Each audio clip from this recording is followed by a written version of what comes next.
한동안 굉장히 회자됐던 이야기, 이슈됐던 이야기 중에 하나가 투자의 귀재라고 불렸었던 워렌 버핏과의 점심 식사였었습니다. 여러분, 이 워렌 버핏이 굉장히 대단한 투자가라고 얘기하잖아요. 그래서 이 사람과의 점심 식사를 하기 위해서 사람들이 몰려들었대요.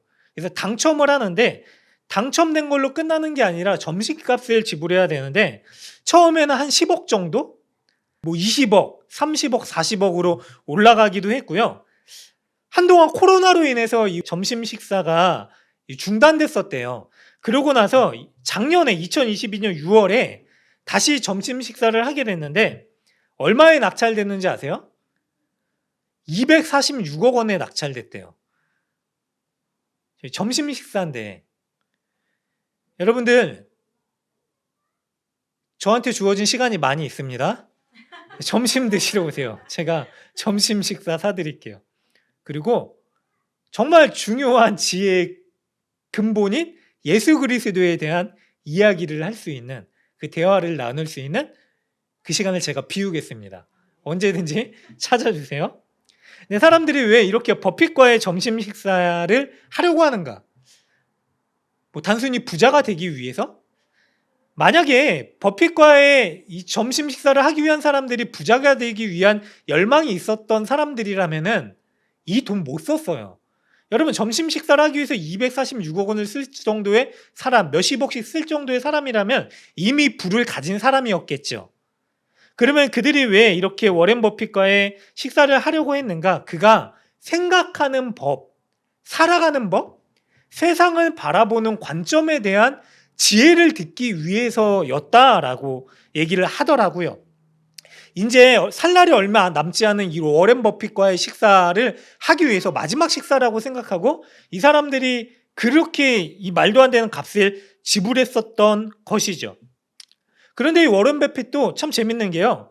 이 점심 식사를 통해서 얻어진 수익금을 전에 그 샌프란시스코의 빈민 지원 단체인 글라이드 재단에 기부를 했대요. 그래서 누적된 기부금이 뭐 441억 원 정도가 됐다라고 얘기를 하더라고요. 어쨌든 부를 가진 사람은요, 부에 연연해하지 않는 거죠. 부를 가졌더니 이 부보다 더 귀한 가치가 있는 무엇인가를 추구하는 삶을 살고 있었던 거죠. 마찬가지로요, 오늘 우리가 읽었었던 이 솔로몬, 부귀 영화가 대단한 사람이었었습니다. 우리가 읽었었던 본문들을 보면은요, 솔로몬의 명성이 당시에 이 모든 세계에 널리 퍼졌던 것 같아요. 그래서 스바 여왕이라고 하는 여인이 우리 10장 앞부분에 등장하는데 솔로몬의 명성을 듣고 찾아왔어요. 그래서 감동합니다. 이 여인이 어디 사람이냐면 지금의 에티오피아를 다스리던 고대 왕국의 이름이 시바였다라고 얘기해요. 이름이 좀, 나라 이름이 좀 곤란해요, 발음하기가. 근데 어쨌든 이 시바라고 하는 여인의 저 에티오피아 이 아프리카 쪽에 있는 사람도 온 거예요. 솔로몬의 지혜를 듣기 위해서. 그뿐만 아니라요, 24절과 25절에 보면은요, 온 세상 사람들이 다 하나님께서 솔로몬 마음에 주신 지혜를 들으며 그의 얼굴을 보기 원하여 그래서 각기 예물을 가지고 왔으니 곧 은그릇과 금그릇과 의복과 갑옷과 향품과 말과 노새라 해마다 그리하였다라고 얘기를 해요. 그러니까 솔로몬의 지혜를 듣기 위해서요, 금은 보화를 가지고 온 거예요. 그에게 뭐죠? 예물로 드리기 위해서 가지고 온 것이죠. 근데 중요한 게 있습니다. 그런 솔로몬의 지혜, 부귀 영화를 본 이 사람들의 고백, 결론이 무엇이냐면요, 이런 결론에 다다르게 됩니다. 우리가 읽진 않았지만 10장 9절에 보면은 이 시바 여왕이 뭐라고 얘기를 하냐면은 당신의 하나님 여호와를 송축할지로다 여호와께서 당신을 기뻐하사 이스라엘 왕위에 올리셨고 여호와께서 영원히 이스라엘을 사랑하심으로 당신을 세워 왕으로 삼아 정의와 공의를 행하게 하셨도다 하고 라고 고백을 해요. 그러니까 솔로몬을 보고 솔로몬에게 주신 하나님께서 주신 이 말도 안 되는 부귀와 영화를 보고요, 이 이방 여인이 여왕이 이렇게 고백을 하는 거죠. 뭐라고 얘기를 하냐면 하나님께서 그것을 당신에게 주셨도다. 자, 우리가 읽은 본문입니다. 24절 읽어보도록 할게요. 자, 뭐라고 얘기를 하죠? 온 세상 사람들이 다 솔로몬을 보기를 원했는데 뭐라고 고백하냐면 하나님께서 솔로몬 마음에 주신 지혜를 들으며 그의 얼굴 보기를 원하며 라고 얘기를 했다라고 하는 거죠. 여러분, 솔로몬이 가졌던 지혜가 얼마나 대단한 건지 그가 이 북이 영화를 이룰 정도로 대단한 지혜였다라고 성경이 얘기를 합니다.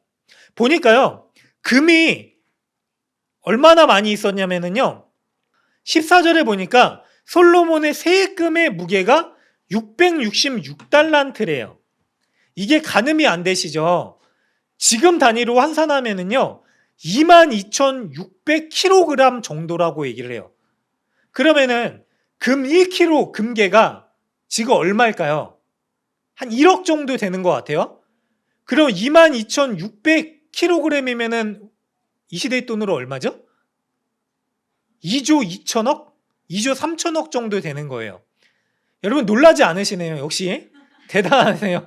여러분 북이와 영화를 이렇게 세상 것에 연연해하지 않으시는 우리 사랑하는 분들이세요. 2조 3천억 놀랍지 않으세요? 하도 많이 들어오셔서 그런가요? 근데 당시에는요, 옛날이잖아요. 옛날에 이 정도의 부를 가지고 있었던 나라가 없었어요. 2조 3천억이라고 하는 이 나라에 부가 없었다라고 얘기를 하는 거예요. 지금이야 잘 사는 시대잖아요. 이 경제적으로 너무나 풍요로운 시대를 살고 있기 때문에 2조 3천억이 그냥 뭐 눈 하나 깜짝 안 하실 정도로 별거 아닌 것 같지만은요, 당시 시대적으로 지금으로 다시 환산하면은 뭐 값에 헤아릴 수 없을 정도의 금액이었었던 거죠. 금이에요. 금 하나만 이렇게 있었다라고 하는 거죠. 자, 보세요. 그 외에 또 상인들과 무역하는 겟상과 아라비아의 모든 왕들과 나라의 고관들에게서도 가져온 거래요. 당시 이스라엘 나라가 위치한 지역 모든 지방, 심지어는 뭐 이집트, 아프리카까지 할 것 없이 교역이 이루어져 있었다라고 얘기를 해요. 안정됐고요. 어떠한 시대보다도 풍요로운 나라였다라고 얘기를 하는 거죠. 자, 그런데 이렇게 막대한 재물을 가졌는데 금은 보화를 누리고 있었는데 솔로몬이 뭘 했냐면요, 왕이 쳐서 느린 금으로 금방패 200개를 만들었으니 큰 방패 200개를 만들었대요. 그리고 매 방패에 든 금이 600세겔이래요. 그리고 나서 또 한 게 작은 방패도 만들었는데 300개를 만들었고 또 방패에 든 금이 3만에라 라고 얘기를 했대요. 그리고 이거를 레바논 궁에 두었대요. 이게 얼마나 많은 양이냐면요, 큰 방패 하나를 만드는데 6.6kg의 금이 들어간 거예요. 대략적으로 1kg에 아까 1억 정도라고 했으니까 한 7억 정도? 그냥 우습게 200개를 만든 거죠.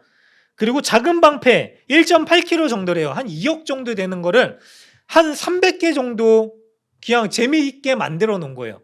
근데 이걸 가지고 뭘 했느냐? 자, 레바논 나무궁에 두었다라고 얘기를 해요. 이게 뭘 의미하는 걸까요? 전리품이에요. 한마디로 이 대단한 금은 보화를 만든 것에 상징되는 이 전시품, 이 기념품을요, 금으로 만든 거예요.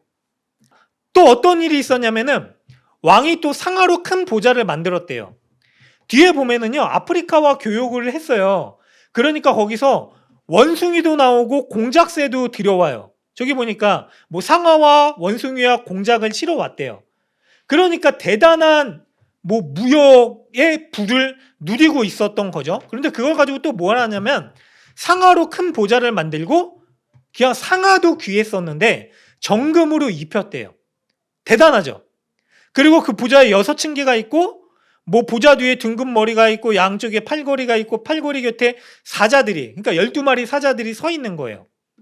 어마어마한 위용을 자랑하고 있었던 보좌에 앉은, 그리고 금을 정말로 그냥 뭐 흔하게 사용하고 있었던, 그래서 솔로몬 왕이 마시는 그릇들이 다 금이요, 레바논 나무궁의 그릇들도 다 정금이라고 21절에 얘기하고요. 은을 귀하게 여기지 않았대요. 그냥 은을 그냥 돌처럼 여겼었던 거예요. 별것 아닐 것 정도로 그 금은 보화가 넘쳐났었던 것이죠. 근데 여러분, 이게 어떻게 보면은 대단하고 위용이 있는 것 같아요. 그런데 서두에 우리가 다뤘었던 성경 말씀과 약간 거부감을 일으키는 행동으로 비춰집니다. 여러분, 솔로몬이 이런 대단한 부귀 영화를 누릴 정도의 지혜를 가지고 있었어요. 그래서 그 지혜를 보기 위해서요, 수많은 나라에서 사모하는 마음으로 솔로몬을 찾아왔어요. 근데 그들의 고백이 다 뭐였었죠? 이 지혜는 누가 주신 것이다 라고 했죠? 하나님이 주신 것이다 라고 분명히 고백했어요. 이방인들도 그런 고백을 하는 거예요. 여러분, 이방인들도요, 솔로몬이라고 하는 하나님을 따르는 하나님 나라의 왕이 가지고 있었던 지혜를 가지고 그것을 보면서 이런 고백이 있는 거예요. 당신을 보니까 하나님이 살아계시고 당신이 누리고 있는 그 많은 은혜를 하나님께서 주신 것이구나 라고 하는 고백. 그것이 하나님 믿는 왕의 고백이 되어야 되죠. 그런데 이방인들도 그렇게 고백하는데요, 안타깝게도요, 솔로몬의 삶 가운데서는 그런 고백이 보이지 않습니다. 자, 하나님께서 솔로몬에게 지혜를 주셨어요. 그래서 이 많은 부귀 영화를 누리게 해주셨어요. 금이 이 수입이 금으로만 따졌을 때 2조 3천억이나 되는 금들이에요. 어마어마한 양이에요. 그런데 그 금들을 가지고 솔로몬이 했었던 치적? 일들, 업적을 뭐라고 얘기를 하고 있냐면은 솔로몬이 만든 금방패가, 큰 금방패가 200개요? 작은 방패가 300개다. 이거 대단한 거다. 숫자로는 대단한 거죠. 그리고 솔로몬이 먹고 마시는 모든 그릇들도 다 금이었더라. 그리고 솔로몬 왕궁이 있었던 그곳에 있었던 모든 그릇들도 금이었더라. 은을 돌처럼 여겼더라 라고 했어요. 하나님이 이거를 솔로몬에게 지혜를 주셔서 이 결과를 얻어내기 위해서 주셨을까요? 여러분 어떠세요? 대답을 좀 해주세요. 어떻게 생각하세요? 하나님께서 주신 거 이렇게 많은 거는 사람의 힘으로 누릴 수 없는 거니까 당연히 하나님이 주신 거죠. 맞습니다. 하나님이 주신 겁니다. 그런데 하나님이 주신 것으로 그쳐서 자기의 만족으로 끝나서는 안 되는 게 바로 하나님의 은혜입니다. 여러분 그렇잖아요. 그리스도인들은요, 그리스도로 인하여서 예수를 믿어서요, 복된 삶을 사셔야 됩니다. 제가 평소에는 복 얘기 잘하는데 여러분, 복된 삶 사셔야 됩니다. 여러분들에게 하늘의 복과 땅의 복, 그리고 무엇보다도 예수님께서 주신 복음, 이 충만해지시는 은혜가 있으시길 바라요. 근데 그게 여러분들 안에서 갇혀서 끝나는 것이 돼서는 안 돼요. 하나님께서 복을 주셨는데요, 내게 이 복을 주셨네? 간직하고 만족하는 것으로 그쳐서는 안 된다라고 하는 얘기죠. 하나님께서 우리를 하나님의 사람으로 세상에 보내셨어요. 파송자죠. 보내신 이유를 따라요, 우리에게 주신 그 은혜와 복을 가지고 세상에 그리스도의 복을 드러내는 삶을 살아야 됩니다. 그게 복과 은혜를 주신 이유입니다. 사랑하는 여러분들, 그게 복을 가진 우리의 삶의 모습이기를 바랍니다. 복음을 따라 살아가는 우리의 모습이길 주님의 이름으로 간절히 축원합니다. 솔로몬이 잊은 게 하나 있어요. 왕이라고 하는 직분이에요. 왕은요, 하나님이 세우신 자리입니다. 당시에 이방 왕들은요, 왕이 되어서요, 자기의 왕권을 위해서 이 왕직을 사용했습니다. 그럴 수 있었어요. 그리고 그게 당연한 거였습니다. 그래서 백성들은요, 억압당하고 착취당했어요. 이 왕을 위해서 헌신해야 되는 왕의 소유물과 같은 존재였었죠. 그런데 하나님이 세우신 왕은 달랐습니다. 하나님이 세우신 왕은요, 하나님의 법에 맞게 하나님이 세우신 왕이자 하나님의 백성으로 동일한 하나님의 백성을 섬기기 위해서 세워진 왕이었다라고 하는 것이 달랐어요.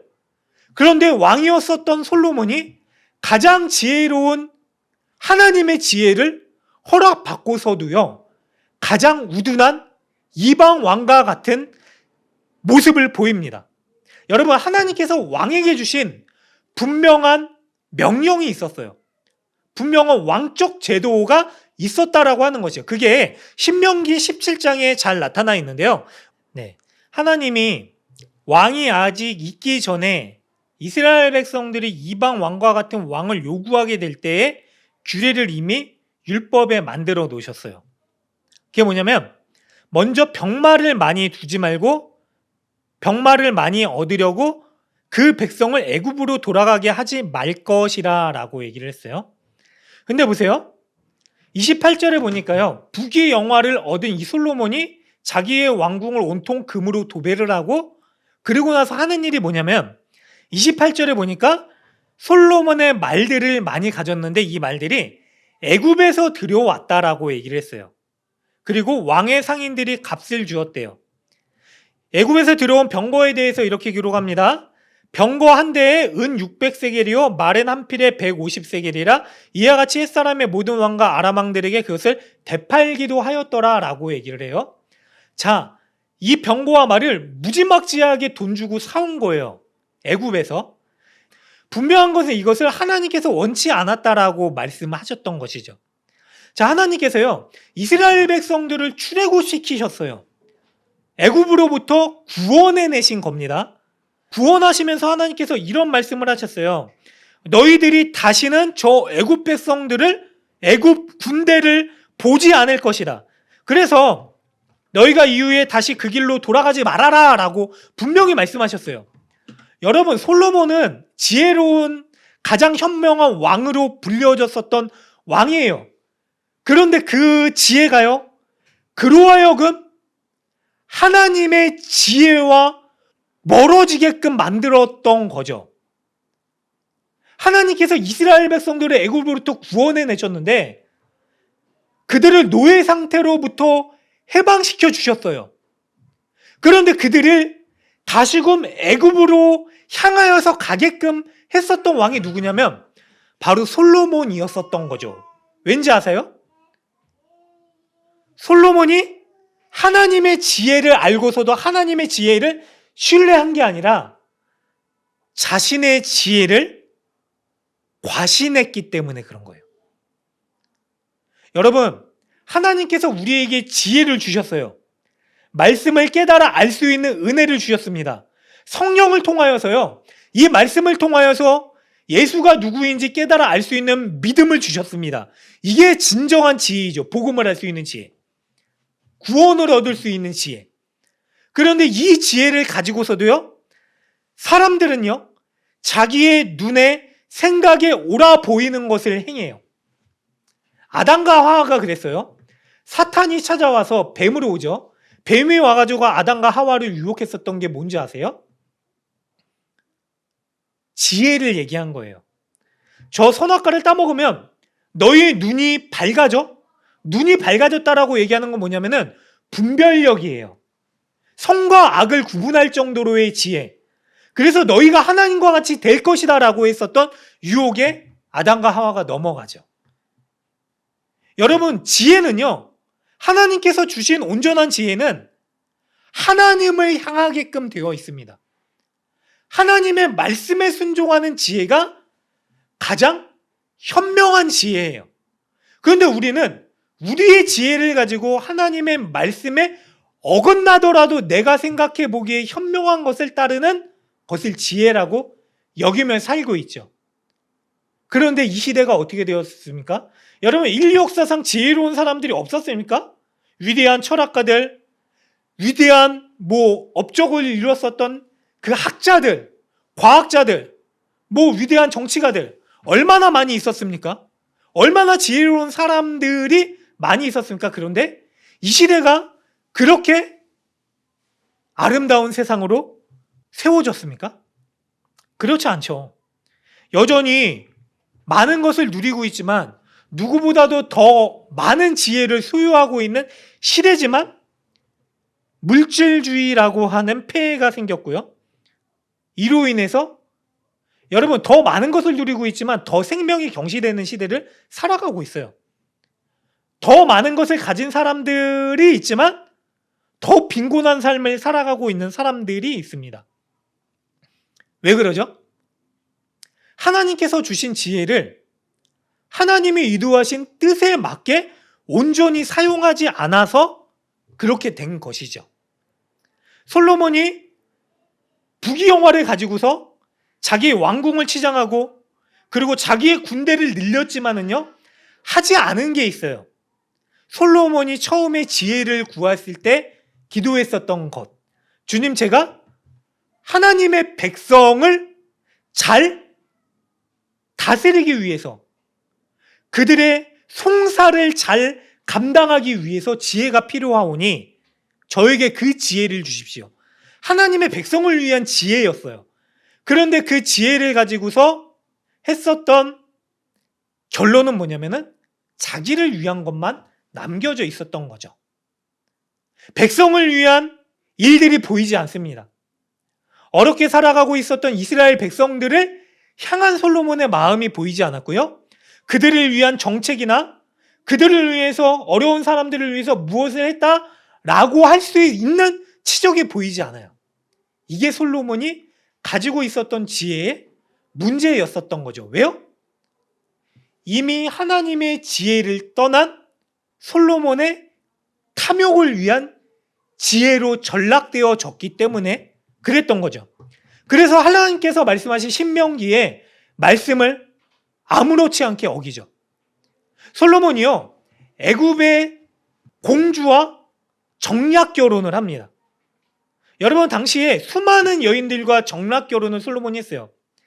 정략 결혼이 당시 시대상으로 이방 나라들이 뭐 밥 먹듯이 하는 거였는데, 왜 그랬냐면 이 정략적인 결혼을 통해서 이 나라에 협력적으로 우호하고 있는 나라들이 얼마나 많이 있는지를 나라의 국력으로 드러냈었던 거예요. 그래서 더 많은 정략 결혼을 하는 게 이 나라의 국력이 얼마나 강한 것인지를 보여주는 것이었습니다. 그래서 이방 나라들은 정략 결혼을 했어요. 정략을 통해서 자기 왕권을 보호하려고 했었던 것이죠. 그런데 하나님께서는요, 분명히 말씀하신 게 아내를 많이 두지 말라고 또 말씀하셨어요. 이 말씀 뭐냐면은 이 나라를 지키는 근간은 여호와 하나님이시다라고 하는 것을 보여주셨던 것이죠. 여러분, 아내를 많이 두면은요, 문제가 생깁니다. 왜 문제가 생기는지 아세요? 이 아내를 들여옴으로 인하여서 이 아내가 섬기고 있었던 신들도 같이 들여오게 되는 거예요. 정략 결혼에는 그런 폐해가 있었어요. 우리나라의 법칙을 그냥 따라라라고 일방적으로 통보할 수 있는 관계가 아니에요. 정략적인 관계예요. 그렇기 때문에 그 나라가 믿고 있었던 그 나라의 신을 존중해줘야 되는 관계가 되는 거예요. 그래서 자기 나라에 들여온 이방 신들의 신전을 지어주는 일들도 있었어요. 그래서 솔로몬 시대에 후궁이 1000여 명이나 됐다라고 하는데 1000여 명의 후궁이 믿고 있었던 신들의 신전을 예루살렘에 하나님의 성전을 짓고 있었던 거죠. 자, 또 볼까요? 하나님께서 말씀하신 왕은 율법을 가까이 했어야 됐어요. 19절을 볼까요? 평생에 자기 옆에 두고 읽어 그의 하나님 여호와 경외하기를 배우며 이 율법의 모든 말과 이 규례를 지켜 행할 것이라 라고 얘기를 해요. 그러니까 율법책을 늘 주머니에 호주머니에 넣고서 율법에서 뭐라고 얘기를 하는지를 늘 읽고 새겨라 라고 했었던 것이죠. 그런데 솔로몬이요, 이 율법과 대치되는 일들을 합니다. 그리고 그걸 치적처럼 성경에서 자랑을 하고 있었던 거예요. 왜 이런 일이 벌어졌었던 걸까요? 하나님이 주신 지혜를 가지고요, 하나님을 가까이 하지 않았기 때문에 결국 이런 일들이 일어나게 된 것이죠. 사랑하는 여러분들, 오늘 우리에게 주시는 분명한 경고의 메시지가 있습니다. 여러분, 우리가 아무리 현명해도요, 아무리 스스로 지혜롭다고 여길 만한 지혜를 가지더라도요, 뭐 학문적으로 아니면 세상의 업적적으로 뭐 능력으로나 할 거 없이 누구에게나 칭송받을 만한 지혜를 가지더라도요, 그것을 가지고 내 주 하나님과 더 가까이 할 수 없다라면은 그것은 무의미하고 심지어는 방해되는 지혜일 수밖에 없습니다.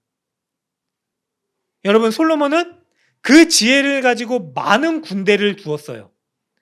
많은 금은 보화를 두었습니다. 자기 곁에 뒀어요. 자기 궁전 안에 뒀어요. 그런데 그는 여호와의 말씀을 가까이 두지 않는 삶으로 전락되어졌어요.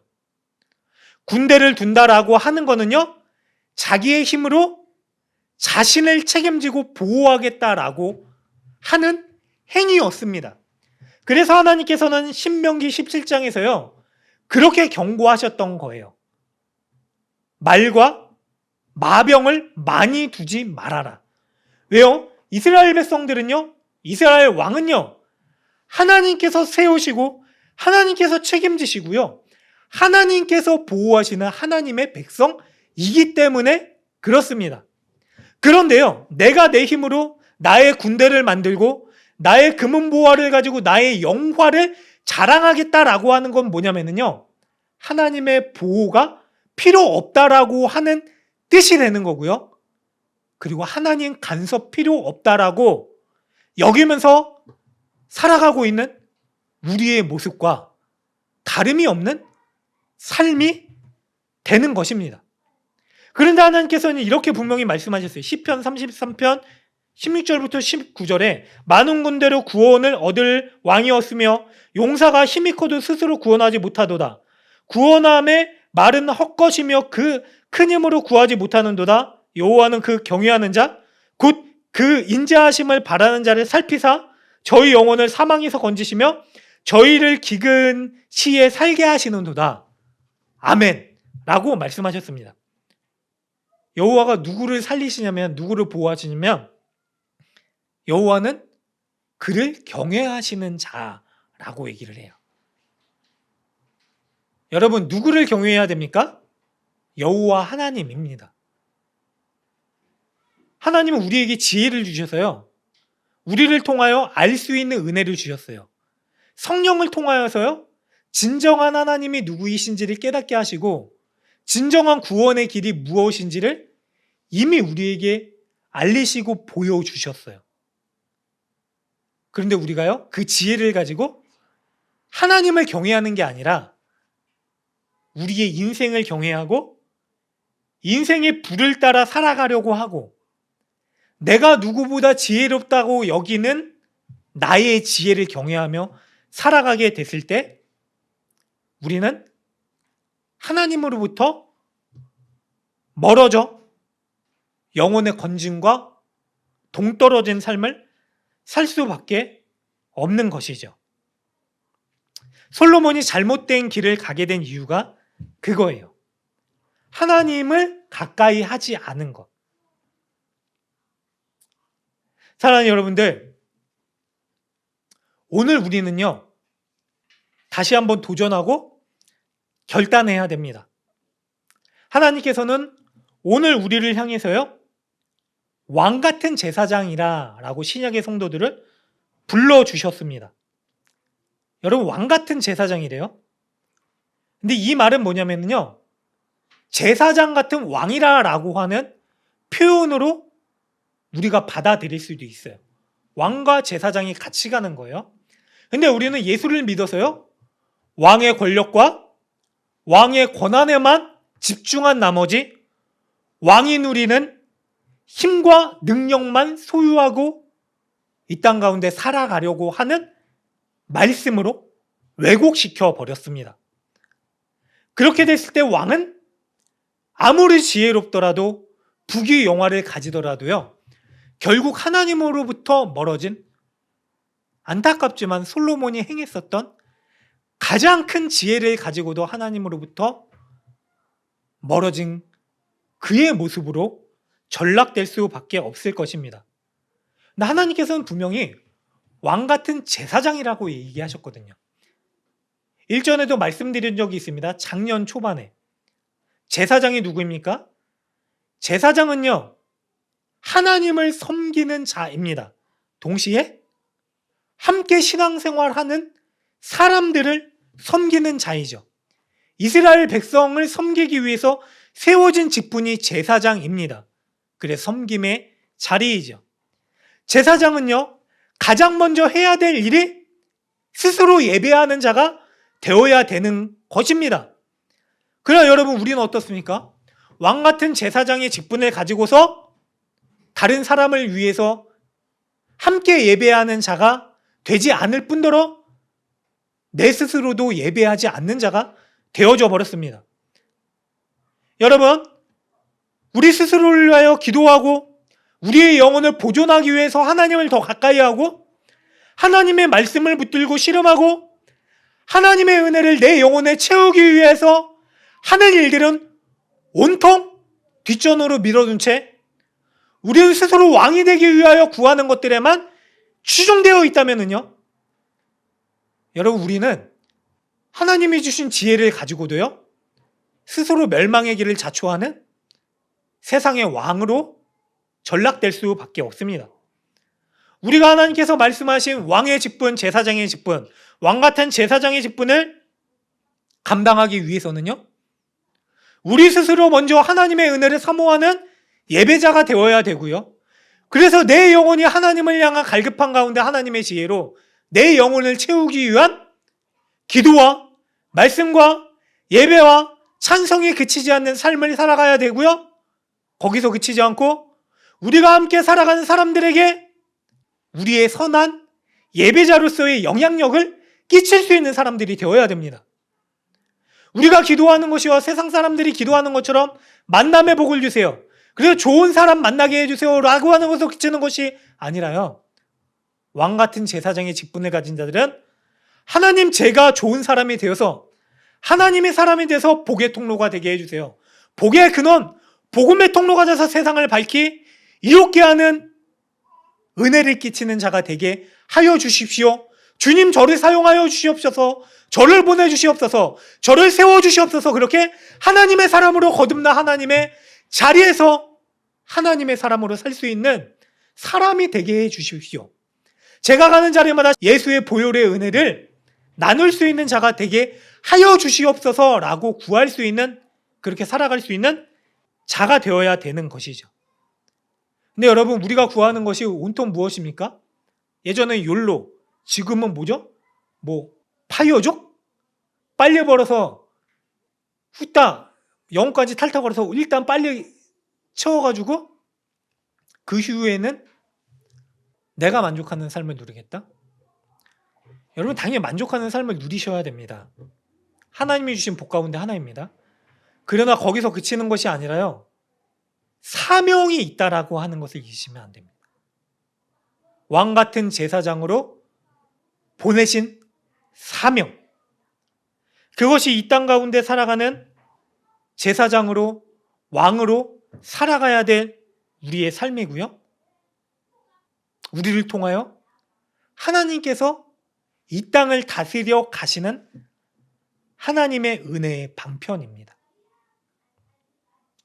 솔로몬은요, 그 많은 부귀와 영화를 가지고 마병부대를 사들였습니다. 그리고 거기서 그치지 않고요, 29절에 보면은 모든 왕과 아람 왕들에게 그것을 되팔기도 했대요. 그러니까 투자를 한 거예요. 하나님이 주신 지혜를 가지고 하나님이 하지 말라고 하는 군대를 가지고 장사를 시작한 거예요.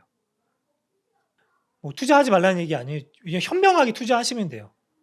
거기에 완전히 마음이 뺏겨서 하는 거 말고. 그걸 말씀드리려고 하는 게 아니라 솔로몬이 결국 하나님이 원치 않는 것을 쫓는 삶으로 성경에서 기록된 기록이 끝나져 가고 있다라고 하는 것이죠. 사랑하는 여러분들, 하나님께서 우리에게 주신 은혜가 있습니다.